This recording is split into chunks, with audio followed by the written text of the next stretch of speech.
So guys પેલા Instagram નો video જોઈ લઈએ પછી આની ફની ફની કોમેન્ટ વાંચીશું કે મેડમ કમણ છે નો આટલો બધો કરે છે તું નથી રાણી કે તું નથી મહારાણી આ તો તારા ઘરની આગળ થઈને તારા જેવી કાળી કૂતરી આડી ઉતરીને એટલે હોરન ને બ્રેક મારું છું બાકી તારા જેવી તો ચેટલી મારા બ્લોક લિસ્ટ માં પડી છે હો વેમ માં રહેવું નહીં तो चलिए शुरू करते हैं।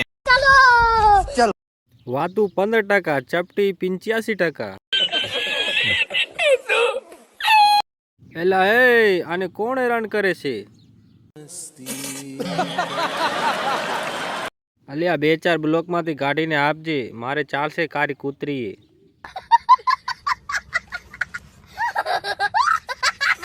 કેટલી પડી બકા, મારું તો સેટિંગ કરાય.